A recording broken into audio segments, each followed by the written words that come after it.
He's the highest city official convicted in the hired truck scam. Now he's out of prison. You did time. You did wrong. Right. Why'd you do it? Now I'm home, and I want to talk. And what he says could shake Chicago politics. My exclusive interview with former city clerk James Laski, first on Fox Tonight.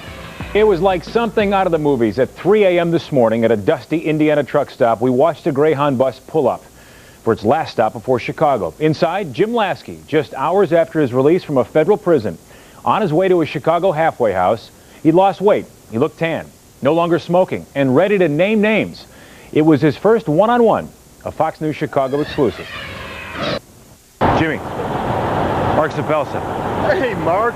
Welcome home. At a Greyhound bus stop early this morning on his way back to Chicago, the highest-ranking city official to be caught in the city's hired truck scandal returns from prison. Before I couldn't say what I wanted to say during the indictment and before I went to prison, but now I'm home and I want to talk. And I'm going to talk to people and I'm going to let them know how prison was. I'm going to let them know how politics was.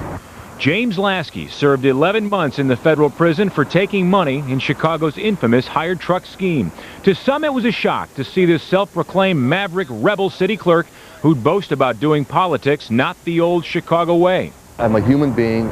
I made a mistake. So I hope when people weigh it all, that when they look at Laski, they'll say, you know, for the most part, he was a fighter, you know, he was that rebel, and he did a good job. And then, you know, he went astray, he made a mistake, and we'll see how the book ends with the rest of his life. In prison, Laski says he wrote a book. What's the name of your book? It's called Politics Chicago Style. We're going to talk about politics, prisons, and ethics. Are you going to name names? Are you going to? Oh yeah, we'll talk about some people. You're going to turn stones over? Yes. Yeah. Should anybody be nervous? No, I mean, you know, it is what it is. And I tell people that all the time, and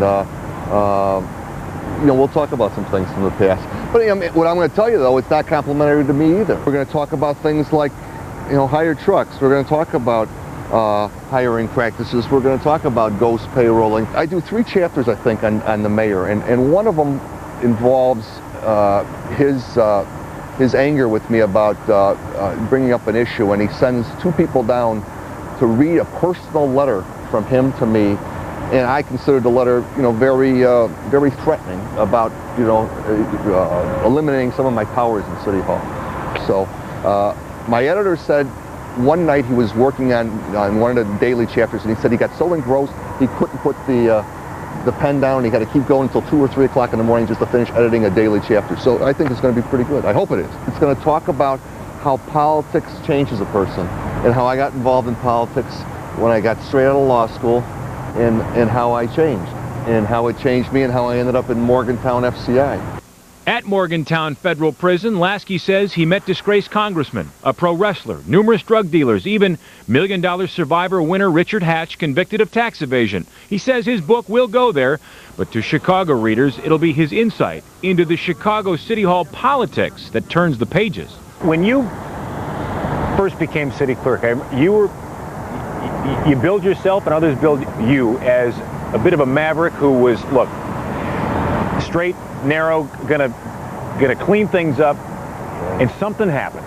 Right. Was it greed?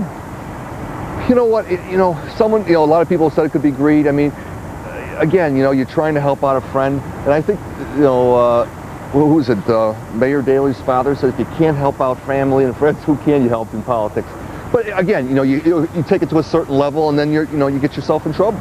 And I'm not going to, I'm going to talk about, you know, how I knew a guy for, 28 years, and how I helped him, and how, you know, he wore a wire, and how he came to my house when my dad died with a wire on. I mean, not that it justifies what I did.